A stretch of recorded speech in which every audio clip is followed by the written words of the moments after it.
Palestine, holy land for the faithful of three religions. Towns and panoramas whose names echo in the imagination and in the hearts of millions. Politically, Palestine was under British authority from July 1922 to May 1948. Arabs and Jews lived there side by side, not always in perfect harmony, until the moment Great Britain resigned its mandate from the League of Nations. A new problem, an exodus of almost 1 million Arab refugees. Driven by the fighting from their homes and their lands, the refugees crowded into the ruins, using even the most precarious as shelter. 750,000 Palestine Arab refugees are living in makeshift tents in the Sinai Desert in Egypt, Jordan, Syria, and Lebanon. The camps are badly overcrowded, and the shelters afford little or no protection against the elements. The territory south of Palestine, known as the Gaza Strip. In this narrow area of sand along the Mediterranean, there are 250,000 refugees herded into a space only 22 miles long and 5 miles wide. This is no permanent solution. The re-establishment of the refugees is a problem for governments and is beyond the scope, as well as the resources, of the Red Cross. Daily rations total only 1,400 calories per person. 300 less than is needed to sustain life over a long period. It is milk that has helped prevent the death rate of a few months ago, an average of 120 deaths a night, from going even higher. Without security, the lives of these camp dwellers must remain stunted. Only rehabilitation on a truly international basis can provide them with a future. For no film can convey the icy winds from Mount Hermon as they blow upon crazy, flawless tents in Syria, or the rains that turn dwellings into mud holes in the rainy season in Lebanon, nor the defeated feeling even of those who are trying to help. But this film tells part of a story that until now has hardly been told at all outside the Arab world. Those were the words of Dorothy Thompson, expelled from Nazi Germany in 1934 for speaking out against fascism. By 1950, she was warning the world again, this time about Palestine's refugees and about a new system of power taking shape in Israel that decided who belonged and who didn't, while too many looked away. 1950 wasn't just another year. That's when tents became permanent, when bits of paper decided who could stay, who had to leave, and who would never be allowed back. Aid kept people breathing. The system kept them out. Those rules didn't end. They hardened into everyday life. Permits, property records, borders, checkpoints. Generations later, over 5 million Palestinians are still registered as refugees, and most people in Gaza are their children or grandchildren. If that's temporary, how many generations make it permanent?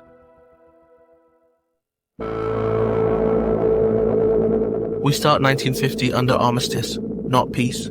The green line is a ceasefire line, mixed Armistice commissions chaired by United Nations officers, with both sides at the table, log complaints, investigate incidents, and issue rulings. Camps and transit sites are already running at scale. Here's what actually changed this year, and how it landed in daily life. Something a little nearer normal life begins again for these people whom war has forced from their homes. The International Committee of the Red Cross has helped, but this is no permanent solution. The re-establishment of the refugees is a problem for governments and is beyond the scope, as well as the resources, of the Red Cross. Without security, the lives of these camp dwellers must remain stunted. Only rehabilitation on a truly international basis can provide them with a future. First, the laws that rewrote daily life. In March, the Absentee's property law placed land labelled Absentee under a state custodian. In July, the Development Authority law passed those files down the chain, from custodian to Development Authority to state bodies or the Jewish National Fund. Also, in July, the Law of Return opened the gates for Jewish immigration and processing. In cities, apartments recorded as abandoned are assigned to new arrivals under emergency powers. In villages, farmland is folded into development plans. A present absentee can be physically inside Israel, yet legally absent from their original home. Title sits with the custodian.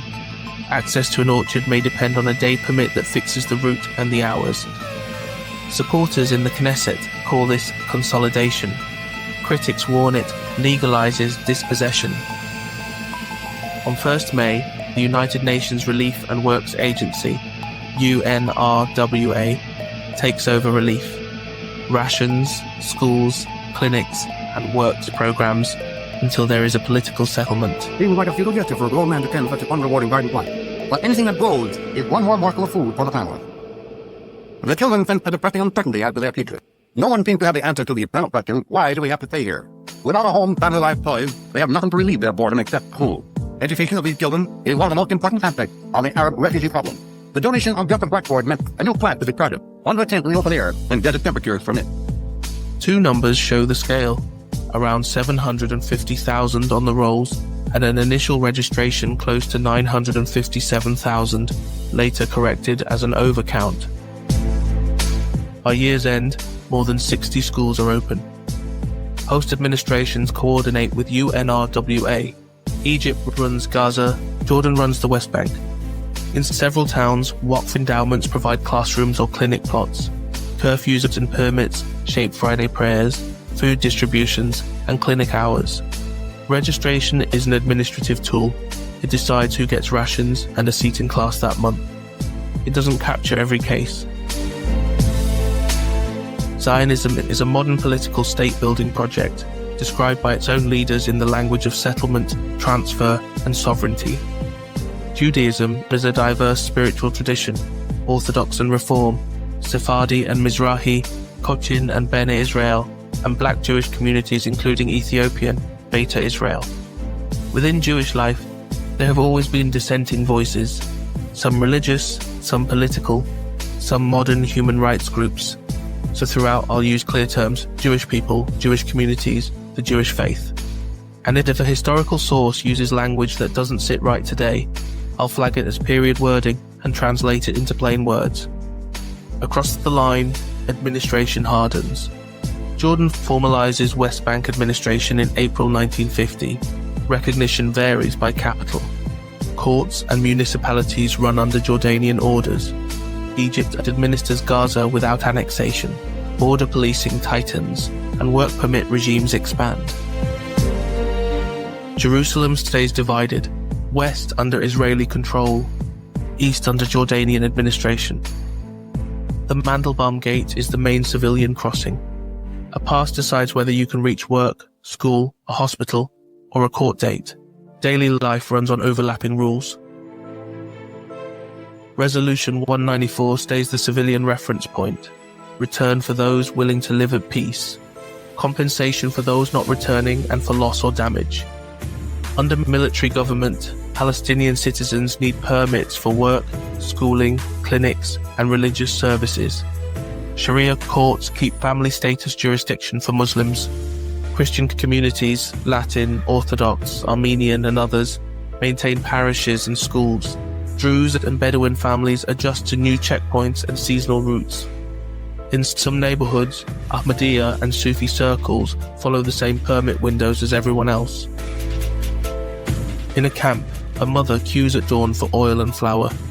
Her daughter walks to a tent school. Vaccination day means a long wait at the clinic.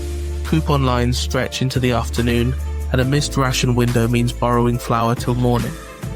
For refugees sleeping in the open, shelter had to be improvised. Tents were put up and more than 150,000 blankets issued. In each of the distribution centers, refugees come regularly for their rations. The food is made up of rice, oil, nuts, and the dried vegetables and flour, providing about 1,300 calories daily. It isn't much, but it's enough to live on, and it at least keeps the body in good health. It's on donkeys or camels that this man from abroad is carried home to makeshift shelters, and the tragedy of nearly 500,000 homeless is lightened through the effort of the International Red Cross and the countries that have contributed. Children find their way to school. And Big Canvas Village has its clinical dispensary, where sickness is continually diagnosed and treated.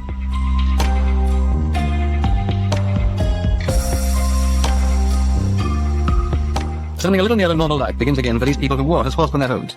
The International Committee of the Red Cross has helped, but this is no permanent solution. The re-establishment of the refugees is a problem for governments and is beyond the scope, as well as the resources, of the Red Cross. Without security, the lives of these camp dwellers must remain stunted. Only rehabilitation on a truly international basis can provide them with a future.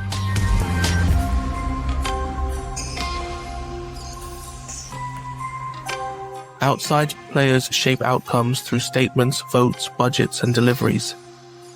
On 25th of May 1950, the Tripartite Declaration by the United States, the United Kingdom, and France pledges restraint on arms transfers and opposition to changing frontiers by force. We can measure promises against delivery, claims of protection or development versus the actual instruments used, laws, quotas, budgets, votes, and what people on the ground actually received. By early 1951, Israel's 1950 land and population laws are in force. Jordan's West Bank administration is active. Egypt continues to administer Gaza. UNRWA has completed its first full relief and school year, and the mixed armistice commissions are still logging border cases, week by week. In 1950, what was called a temporary crisis hardened into a system. Permits replaced freedom of movement, property files replaced keys, borders cut through ordinary days. Tense became structure, and structure began to feel permanent. Those choices still shape life generations later. Names shift, maps redraw, but the machinery of control keeps grinding. Erasure written into law, villages emptied and renamed, truths buried by global powers and media. 1950 wasn't frozen in time. Temporary became permanent, doors never reopened, and today, Palestine is crowded with their children and grandchildren as genocide unfolds in real time, while the same elites who hid it for decades now posture as saviors because denial is no longer possible. As Dorothy Thompson warned then, this film tells part of a story that has hardly been told at all outside the Arab world. The 1950 documentary Sands of Sorrow captures that reality. It's uncomfortable, vital, and lets the record speak. You've been watching Proteon. If this helped, please share, comment, and subscribe. More eyes make the truth harder to ignore. Stay curious, keep learning, and take care.